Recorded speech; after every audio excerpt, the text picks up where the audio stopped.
Good morning, everyone, or afternoon for you East Coasters. Thank you for coming together once again to talk all things Pitt before the holidays creep in. So, the focus for today is largely going to be on the pre-count work that you're all immersed in, or some of you are further immersed than others. Um, we're here to support you no matter what stage you're at. And we've got some people that are just getting rolling. We have contracts still coming in. People, realizing that the end of January is coming pretty quick. But we're getting new account activity set up pretty quickly. But it could be within a couple of days. The biggest, I guess, as far as that time period, just to be upfront about that, is really just the custom questions if you have those, and tweaks to the volunteer registration portal. Rather than that, it's pretty. We've got it pretty dialed in as far as automating and bringing forward what you had last year. But today I really want to first off say hello again, because for some of you it's been a year since I saw you last. So there's that. Also to share that we're stoked to have some new states and new communities come on board.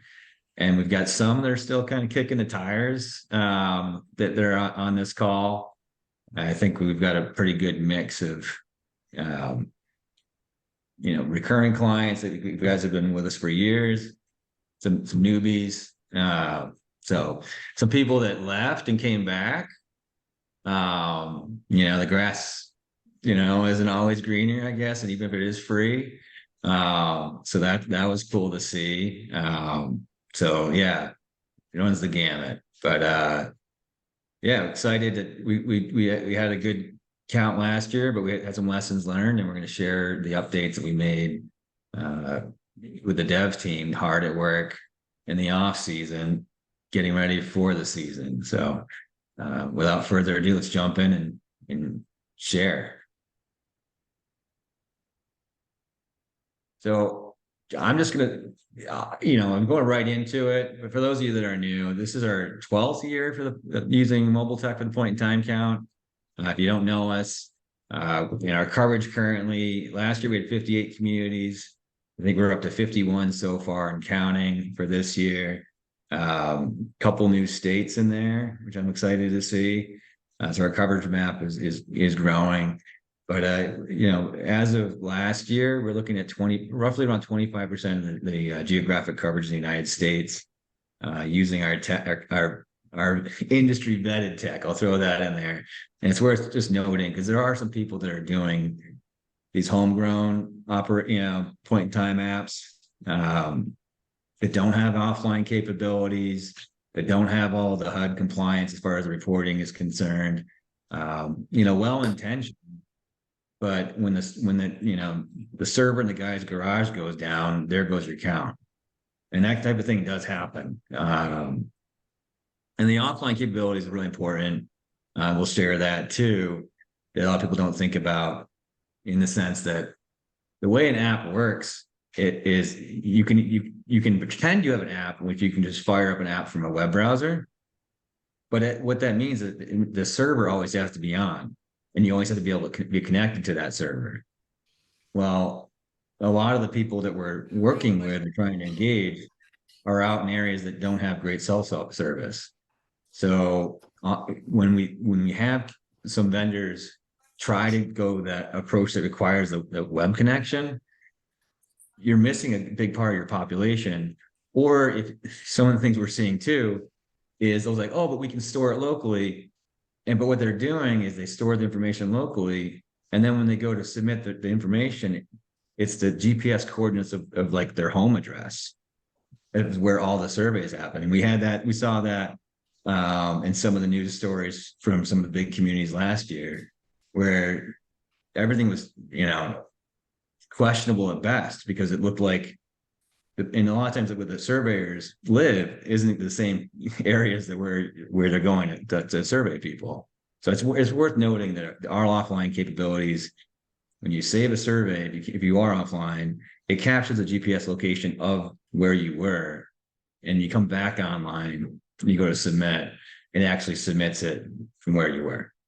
So just call it's worth noting that we've been doing this for a while and have that part covered.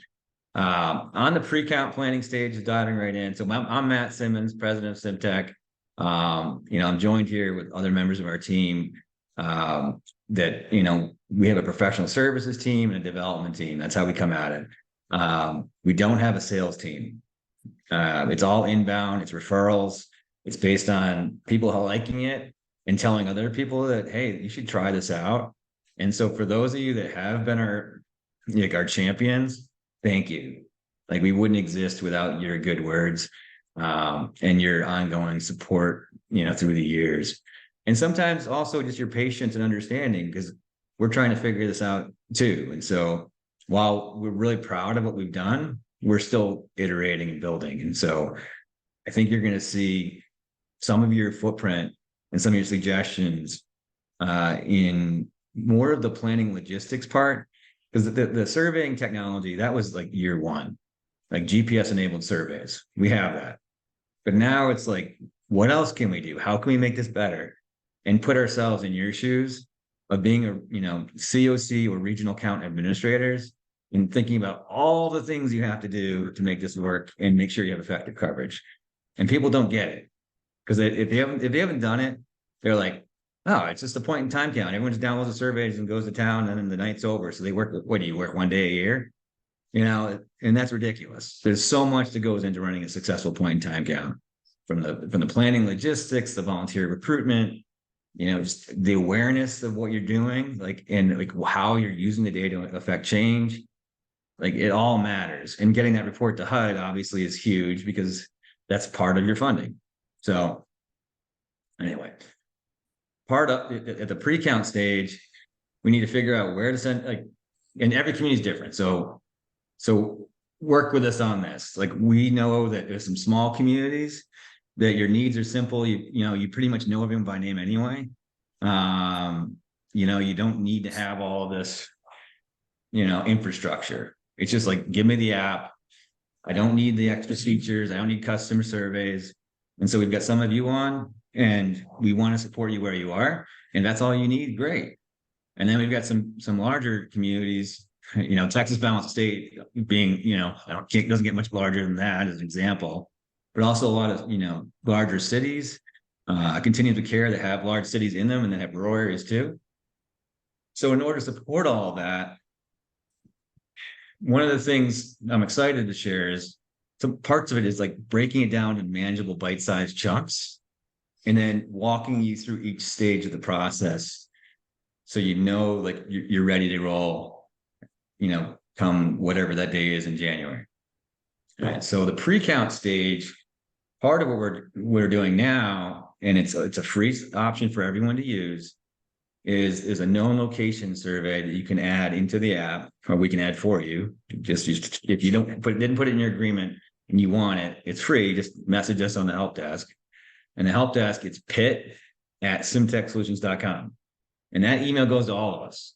But the reason why we use that, something worth sharing too, so for existing clients, if you email one of us directly, it might get lost.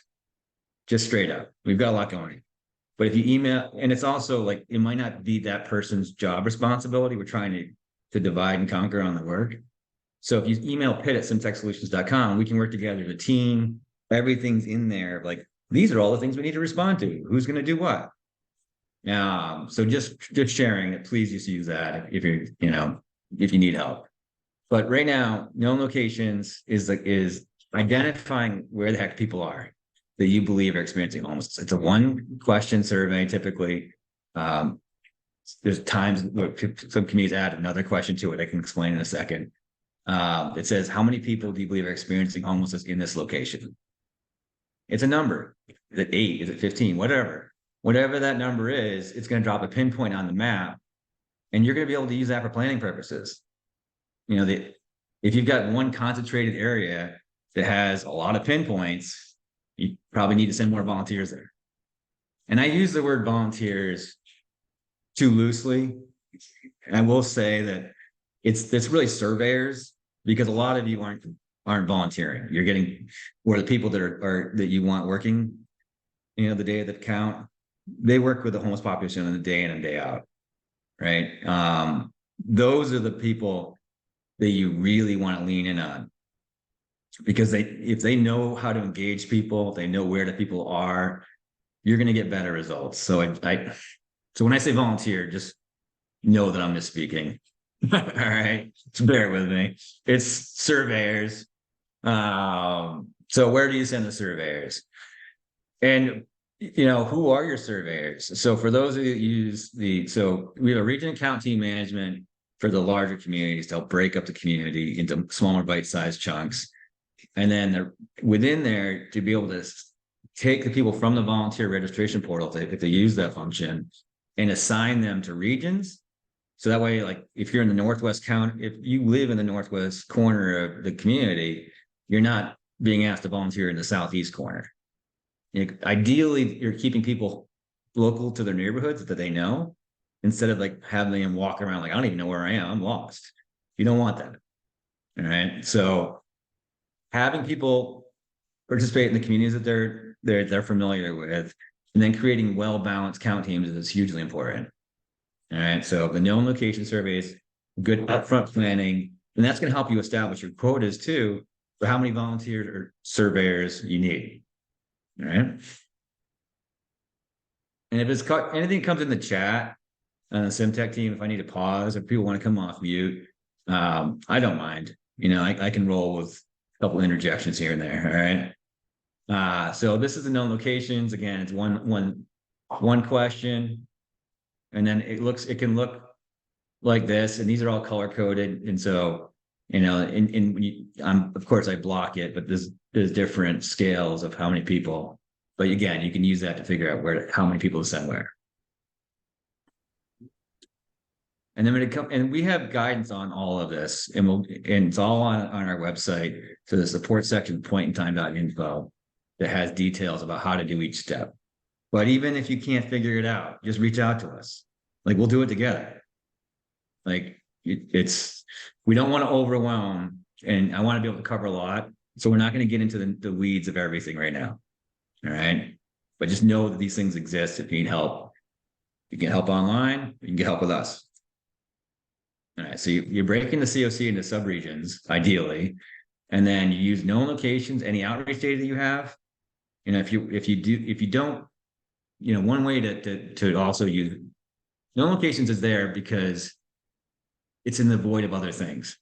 So if people are using Show the Way, our outreach app, we can pull in data of all the interactions you had throughout the year, and then use that as our known locations.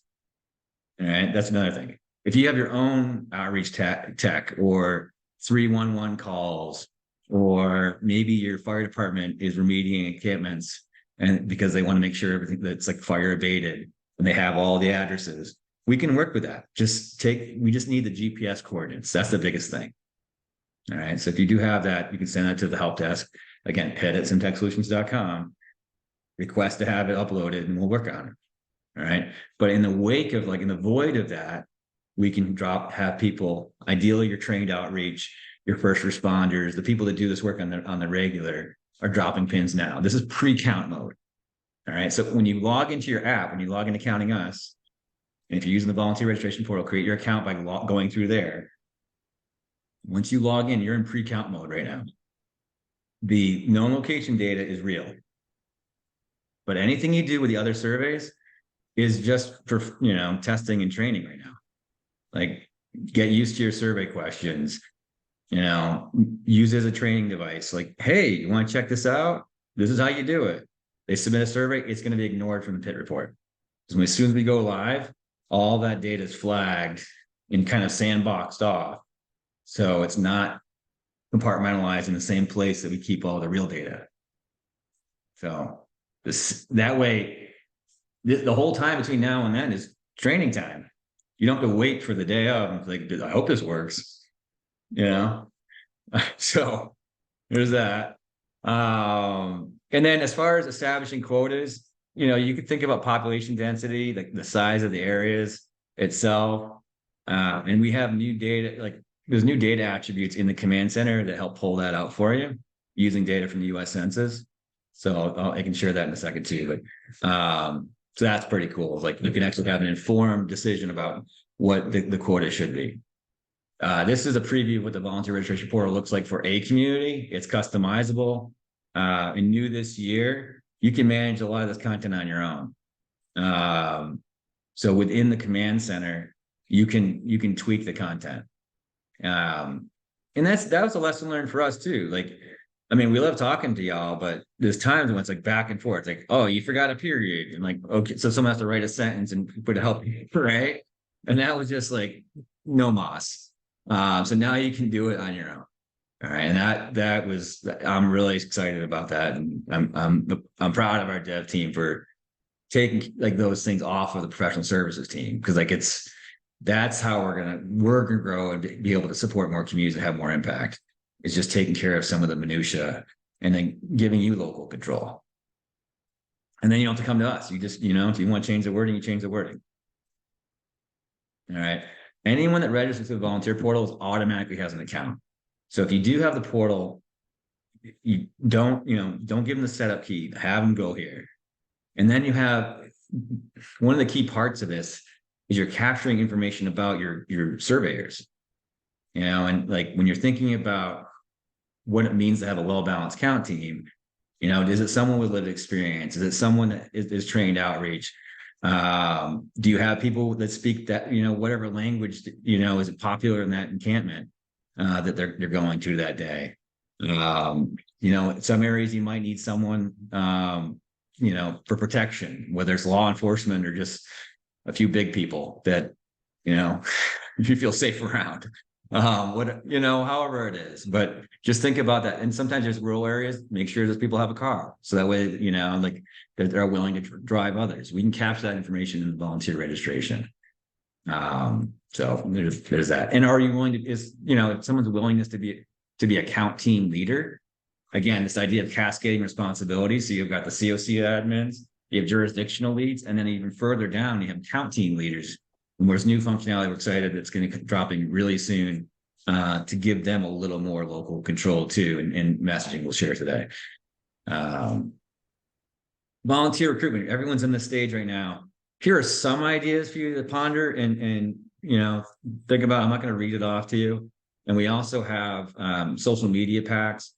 And the other thing we're seeing now too, and if anyone has their own content that they're willing to share, like, let's just share with each other. Like, we want this to be more of a community-driven process. So if you've done some, if you're really good in Canva or whatever tools you use, and like, let's add to our repo of shared resources, and then help raise awareness for the count. We do have the volunteer page where we're dropping our volunteer portals there too. So that way we can guide people all to one page that has all your portals there. If you do have the portal. And even if you're not using our portal, you have a page for people to go to. If you want to share that with us, we'll post it. Like, you don't have to be using our tech. We want you to be, but if you're not using that, like, we still want to help support your count. So if you want to add, have a portal that you want to send to us, go ahead and we'll add it. To that one place so people can go. We're working with some national nonprofits and like things like AmeriCorps. Where do we send our AmeriCorps Vista volunteers? Well, it depends on where they live. But here, you go to this website and they can look at the list. Oh, a national company, like we've got offices everywhere. Where can we volunteer? Well, it depends on the community. Here's a list. So the other upfront piece right now is for those of you that have, an interest in customizing the survey questions. So we have a default survey instrument that does have a couple, it's all color coded. Most of the questions that are very specific to the HUD Point-in-Time report. So we work backwards from that. What do we need to capture?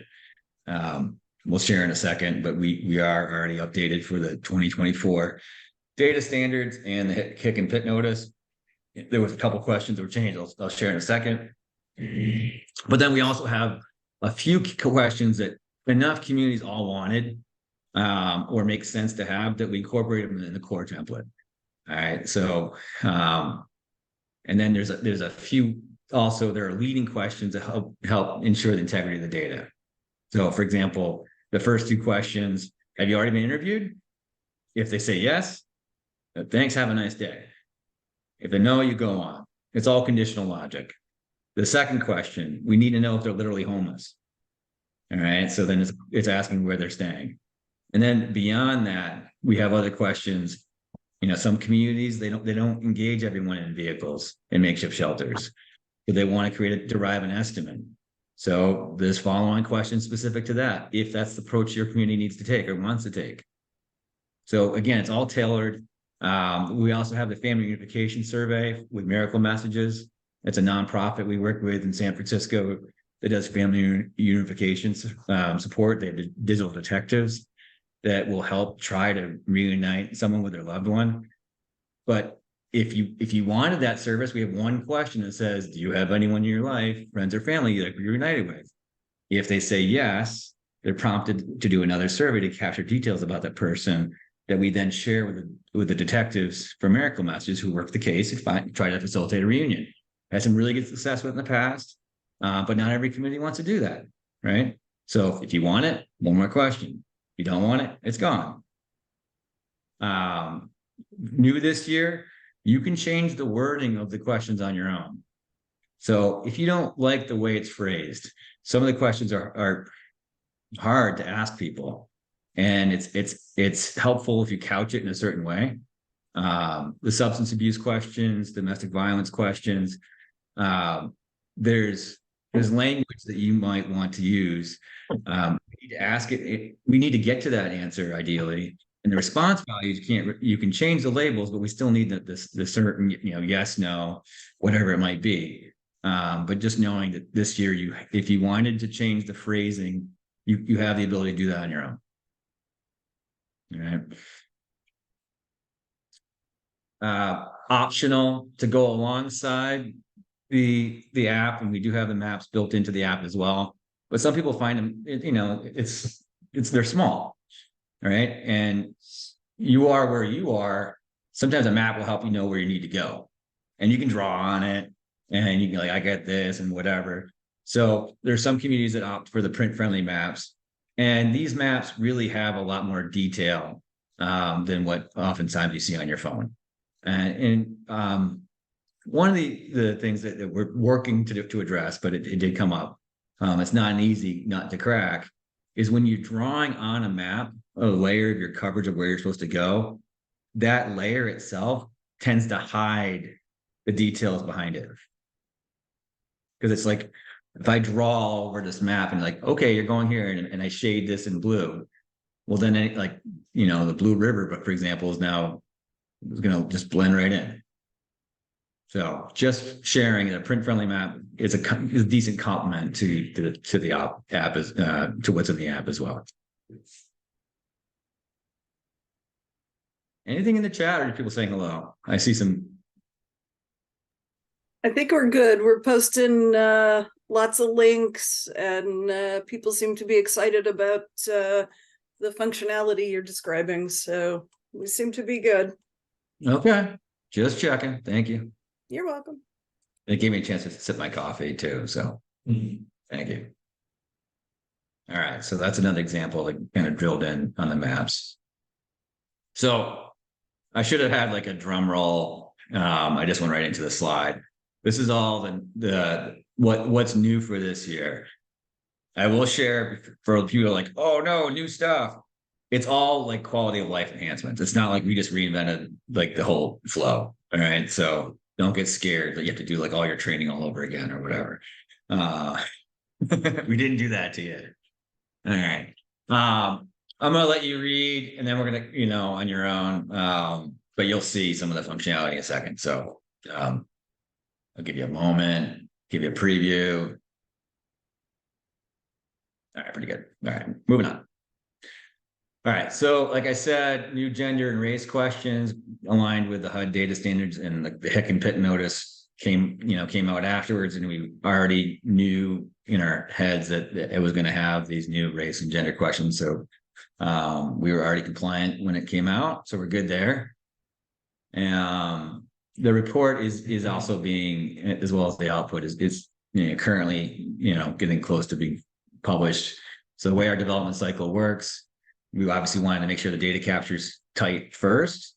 And then the reporting output, we have a little window of time there. So that's a lower priority, but it is coming. And it's in development and testing and documentation stages now. This is the editor I mentioned. As far as managing the portal content on your own, if someone with Simtech, you can drop the URL so people can see how to do this. But basically, if you have the volunteer portal, you just go to the volunteer registration tab. And there's two key parts to this. It's the content for your landing page, and then the welcome email. And then new for this year as well. And this was something that was just annoying enough, but I never like percolated up to like to like it had to be done. And I'm glad to just mention that it's done. In the past, when people registered to volunteer, we had them go click reset password to obtain their password. And it was just they're like, well, I don't need to reset it because I never set it to begin with, right? And so now for this year, the set password is in the welcome email link itself. They can still reset their password, but at least now they're setting it for the first time and it's right baked in. But yeah, the welcome email, we have sample language that people can lean on, that really has an overview of like a kind of a template structure. We can also bring forward what you had in the past if you already worked with us. But if you want help or guidance on crafting the language for what can go to a welcome email, just reach out to us. And we also will have FAQs that we'll share to have that. But just sharing that we're trying to like right up front, here's how to do it. Here's what to expect. You're good to go. Right. So volunteer quotas, that's a trickier nut to crack in the sense that every community is different. Your homeless populations are different. Sometimes when we first start working with people, we don't even know like what's the true extent is and what like if it's all concentrated in one area. That happens too. Like sometimes you have a magnet site, could be a hospital, a big shelter, what have you, and it tends to draw people around that area. Oftentimes rural areas are less populated than urban areas. People are concentrated around transportation hubs. So every community is different. But as a step back and how can we do this universally approach, just kind of a broad brushstroke preliminary estimates. One of the things you can do is look at how many census tracts you have, what's the coverage area for those, and what's the population density, for those regions. And this is an example of how you can pull in other data to help inform, in this case, I think this is part of Sacramento, based on the number of tracts and the area. In this case, you did kilometers, you can do miles, and the population, roughly what should we have for volunteers? And this is something we can help guide you with too. If you get stuck on this and you're interested in digging in deeper, reach out and we'll work on it together. Again, it's not an exact science, but we're trying to support y'all in wherever we can. And eventually, if we can establish business rules for that, like how to create those quotas, before I jump off of that, we can bake this into the command center. But part of it is establishing those business rules, like what makes sense. So we want to give something currently, and part of this too is when we have more communities that we're working with, we have more data to inform what those business rules are and what makes sense and what's the average. Are we above average for a community of like our, smaller community or a big community or census tract? Are we below? What is how is, last year's PIT figures or ongoing data from outreach, how does that tell us, or the known location pins, if we need to move up or adjust up or down? Like there's a lot of permutations to that. So, and part of it is just knowing your community. And so we can't help with that. So you get the ultimate determination. And the idea of having a quota is when people go to volunteer, if we hit that quota, we can turn that region off from visibility. So they can't even see it. And then ideally they say, oh, I'll volunteer in this other community, part of the community that still needs volunteers. And on that, when you're working with the volunteer data, so if you just going to the user tab and there's an export function, and again, read everything, but that pulls it down to Excel, and so you can do things like I'll hand it off to Jackie, who because she did this one. Thanks, Matt. So if you are a total data nerd like I am, one of the best things about the command center is the ability to export data. So it's, not just your point in time count results, but it's also, hey, how am I doing at recruiting volunteers? How far do I have left to go? So, you can export your data and create a quick pivot table to look at how many people have registered against the target. Of course, you can see that in the command center under the regions tab. But if you're looking at the data at a higher level, like say the COC level, you may want to know how all of the different areas are doing. So you can, like I said, just create a simple list of, this is the number of volunteers, this is our target. You can also further analyze the data for the percentage of the goal reached. So, you can look at each region and you can say like, oh, community 8 is, got about a third of their volunteers signed up. They still have 67% of the way to go. So it's just, different ways of looking at the data to be able to report out progress to various members of like community leadership. If you want to go to the next slide, I can talk a little bit about race and gender equity and how it relates to the volunteer registration portal. So we have a community who decided this year that we need to look at racial demographics for people conducting surveys against the people that they're surveying. And are we seeing big racial disparities between who volunteers and, who is experiencing homelessness? So in communities who decide to collect this kind of information, you have the ability to export this data and start like really digging into some of the numbers. And you can analyze your data for things like, how does the population of surveyors look against, the population of people experiencing homelessness? You can look at, do I need to do targeted recruiting? So if 89% of my volunteers identify as white in a community where 36% of the people experiencing homelessness are white, that tells me that maybe I'm going to need to do some cultural humility training. If we have as Matt just pointed out, in a community where 4% of the people who signed up to volunteer are Black or African American, but 35% of the homeless population is, you might have an opportunity here to reach out to specific organizations in your community who can connect you with more volunteers who look like the people that you'll be surveying. So, this is the first year anyone is really doing this level of analysis for volunteers for the point in time count. So I expect as we go forward with this kind of data analysis, we're going to start to, be able to derive some interesting information about, the potential impact it has on pit counts. And it's really like I said, it's the first year that this is happening. So I'm really excited to see, how communities use the data and how they, plan for future counts based on what they learned this year. And I think we could go to the next slide, unless anyone has questions.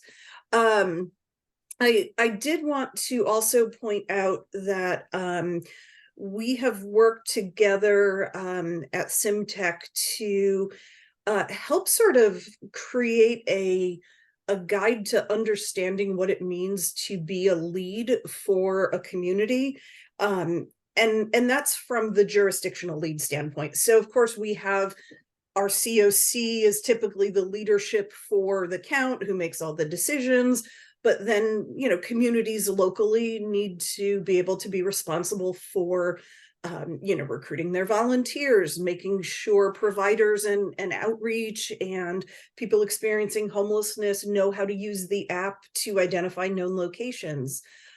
So we have a document that is full of additional links and information that really covers all of the responsibilities of a jurisdiction lead, in an effort to not only make sure that all of the things that need to be done get done, and that you know what you're signing up for when you take on this role, but also materials to try to help make your job easier. So you know, this document was a labor of love from all of us on, you know, making sure, you know, we were looking at the full picture, not only from pre-count activities all the way through count day and then post-count, because you know the pit doesn't end when the pit count itself is done.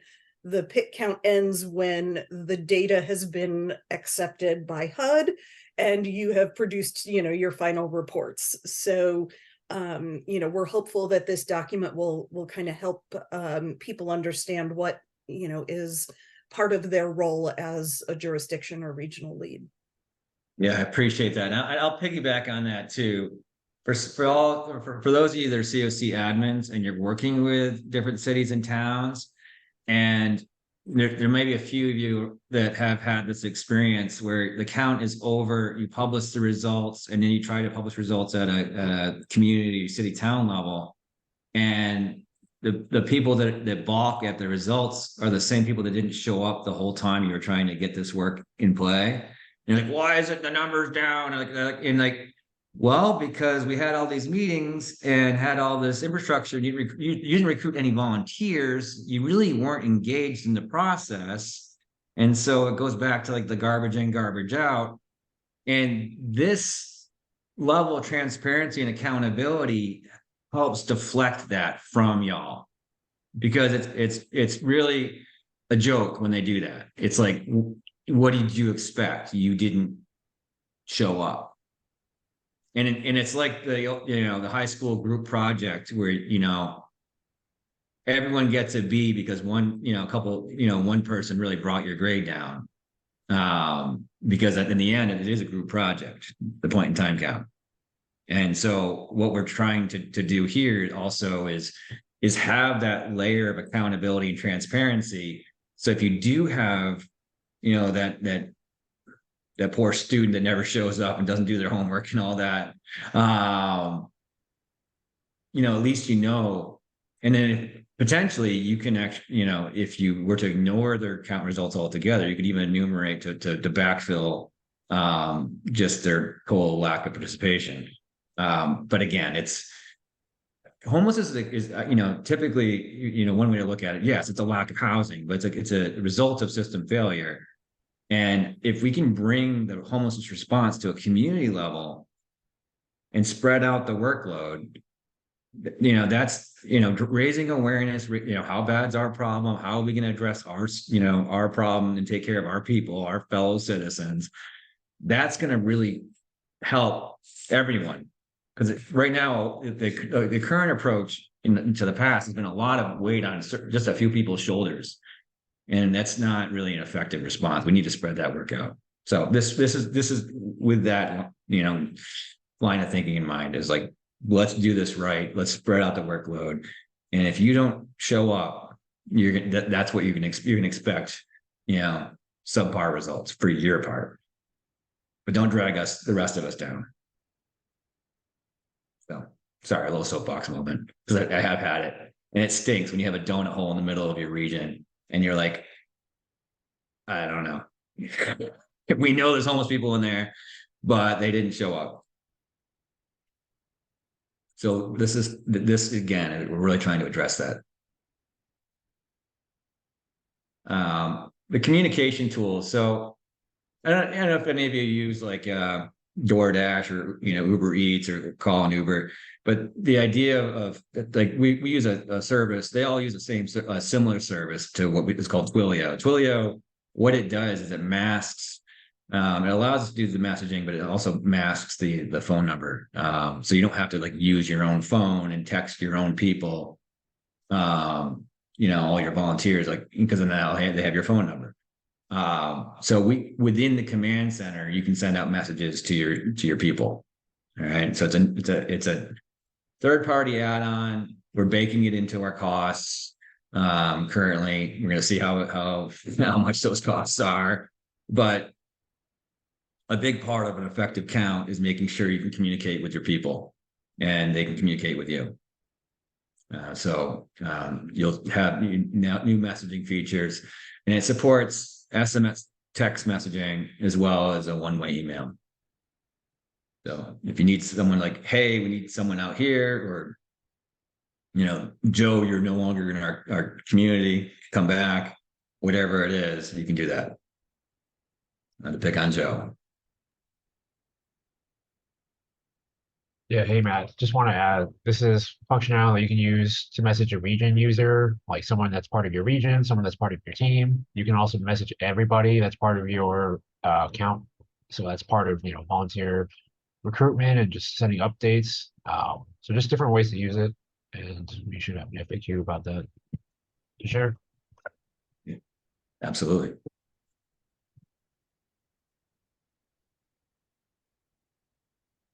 Coverage areas. All right. So again, you've got your whole continuum of care. And then within there, if you want to break it down to smaller, more bite-sized chunks, you can do regions or jurisdictions. And then within there, you can do count team areas. And then you can assign people to the regions. And then within those regions to count teams that have an area defined. So new this year, you'll see more of that census data being pulled in. They are the latest shape files from the US Census. So for some of you, that may mean that pre-existing regions that were defined may have to be slightly adjusted. We did bring things in, and the census didn't go crazy on things, but the benefit of having the shape files updated to the new census shape files, like the little polygons of whatever they are on the map, is that there's census data behind those. So that way, so for the NOFA, one of the questions you're asked, have you done any disparity analysis? Well, you can't do disparity analysis unless you know the demographics of the population in the area. So is whatever it is you're studying, is it over or underrepresented, whether by race or gender or ethnicity, age demographics?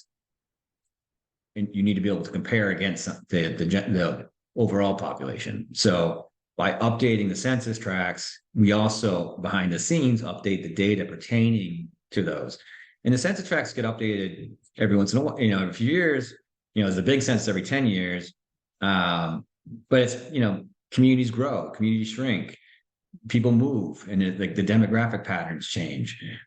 So that's all part of it. So being able to set your census tracts and choose your regions pulls in the right data for that to allow for that future support.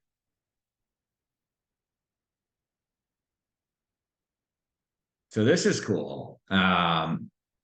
Much easier now to assign people that come into the volunteer registration portal to a region. So the multi-select on the side, you'll see that. And then you also, just to designate a regional admin, there's a star next to it. So to be able to quickly toggle and assign controls. And we're trying to make it as easy as possible for y'all, because we know there's a lot of work. All right. So yeah, there's the star.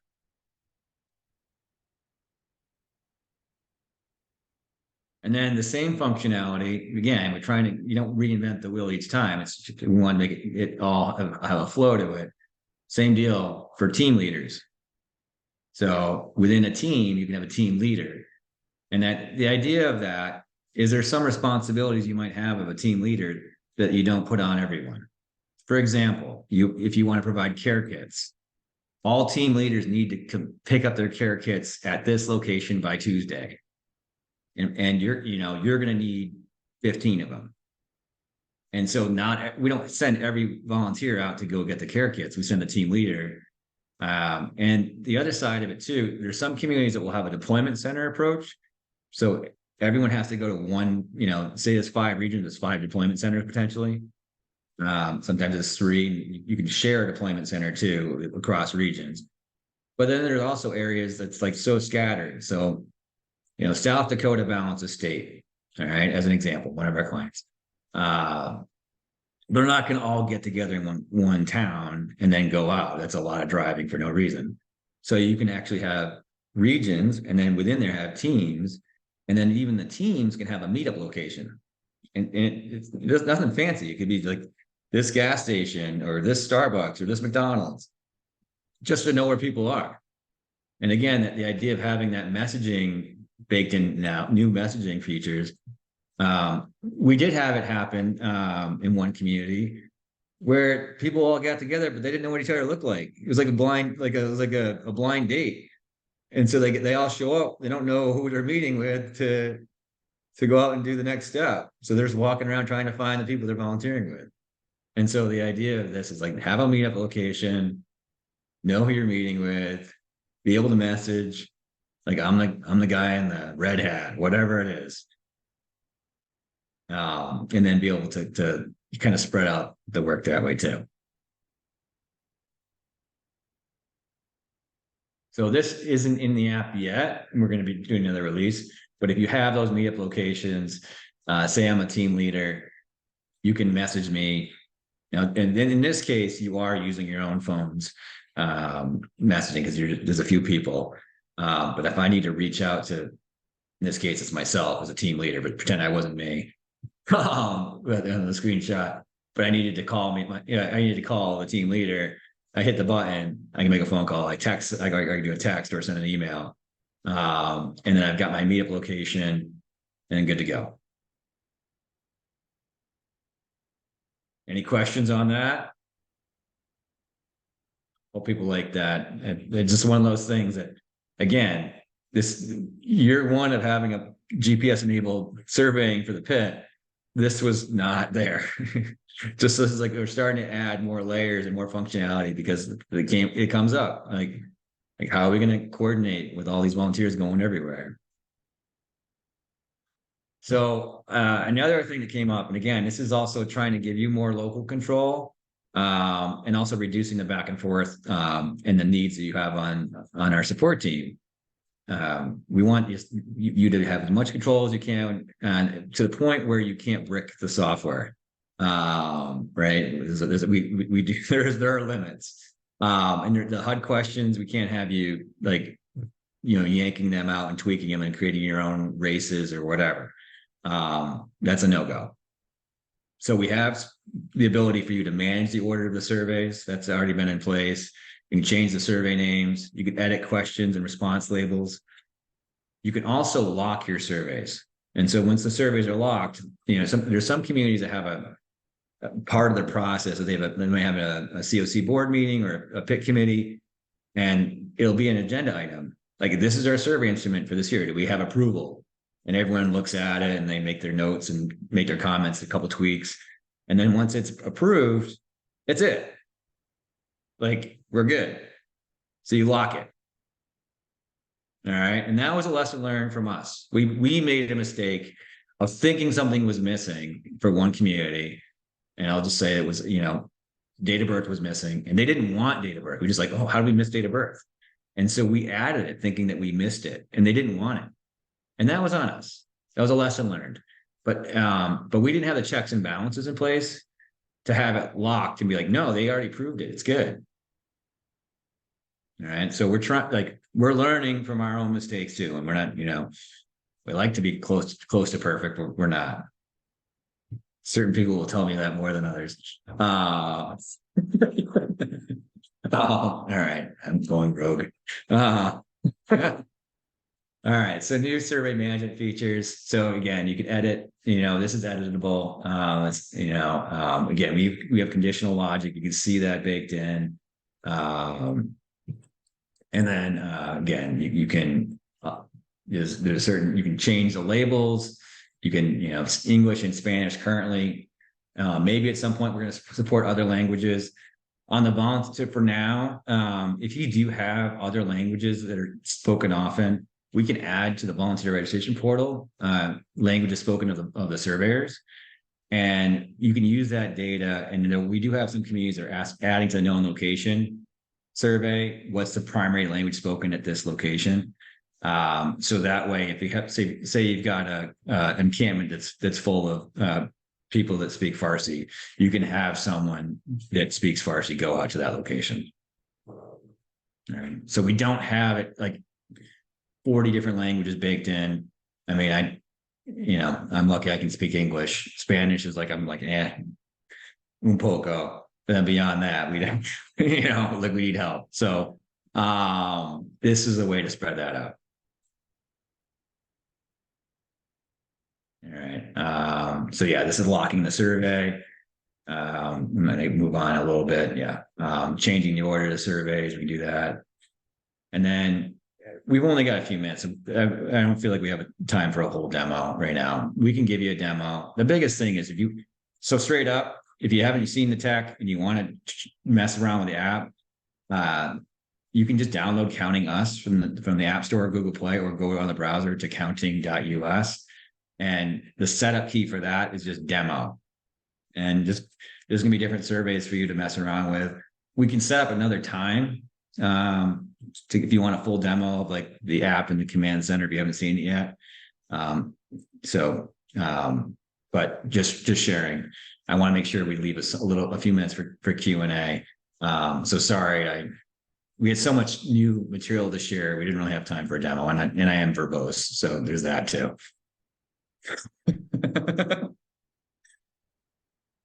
And Amber, I love your reactions.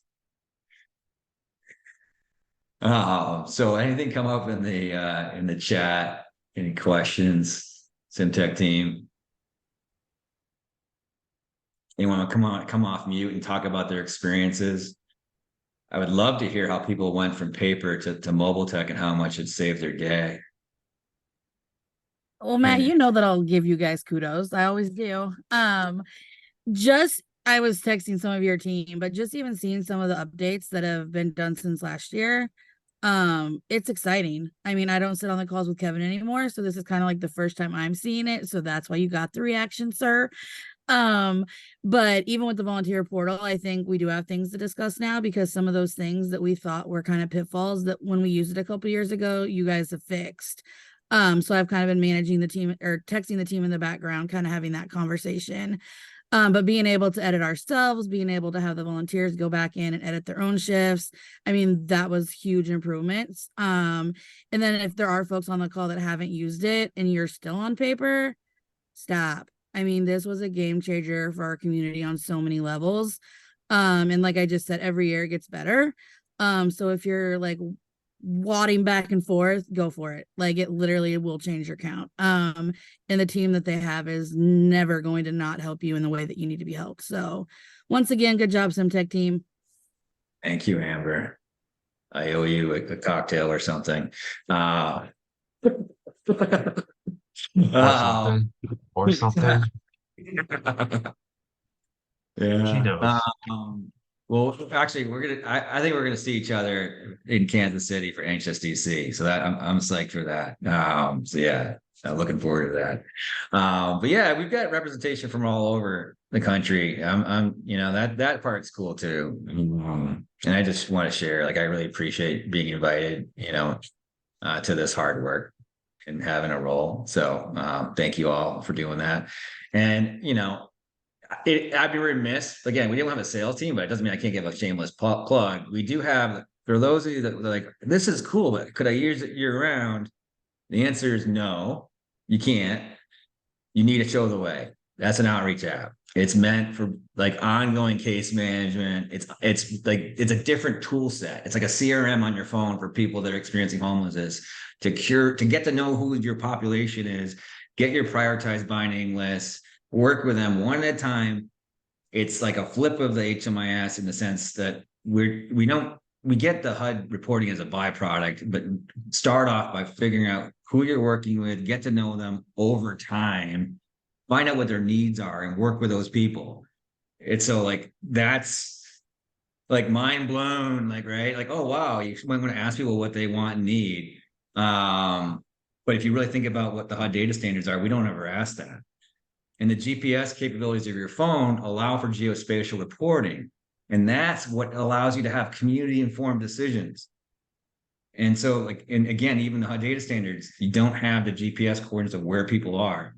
And I will share like a plug too, on the surveys where the standard survey instrument, we have not just what is this your community of origin, we ask for last permanent address. And the reason why we're doing that is we really want to inform conversations that people are saying, well, they're all coming from other communities and like these aren't our people, all that. And actually have more informed research behind it to figure out the transiency of our population. And again, trying to bring it home. You know, people do better when they have community support. And that's homeless, housed, or whatever. Like when I was in New England, I had family I could lean on for childcare. That was pretty cool. You know, I'm in California now. My kids are older, so I don't need it as much. But like just things like that, access to transportation. Some people have a church they go to. Like what that like friends and family. Like permanent supportive housing is great, but it's just four walls, but you don't have the rest of it. And so, and it's also, we don't have enough housing to go around that everyone gets a unit. So if you can bring them home and you can work on like whatever those challenges are that prevented them from being connected with their family and friends, that's huge. Maybe they can, with a little bit of they can access benefits and they can start chipping in towards rent.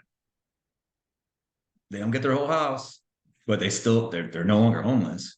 And so that's part of it too. So, and for those of you that are interested in Show the Way, again, another product that we've been iterating, and I'm really excited to share that we've got some really good milestones, especially with KC. I will share in Houston and in Houston with the camp decommissioning, KC with now referring people to cold weather shelters, like getting them out of like off the streets, and then ideally moving away from this point in time count exercise altogether, because we know every single day who's homeless.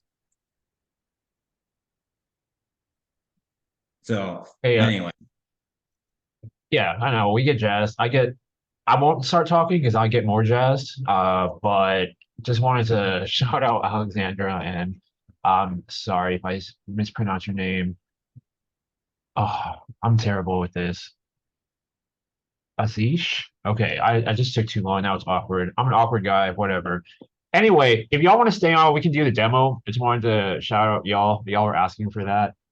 We can also set up a separate time if you want to set that up. But yeah, definitely plug for Show the Way. The point in time is an exercise, and we really want to use the data, right? We collect it, we submit the numbers to HUD, but what happens after that, right? Like these are our most vulnerable populations, and we have this opportunity to connect with them as a community, but what happens after that, right? Outreach, follow up, all that kind of stuff. So definitely let us know if you're interested in that. I am definitely down for hanging out after this. All right. Nice.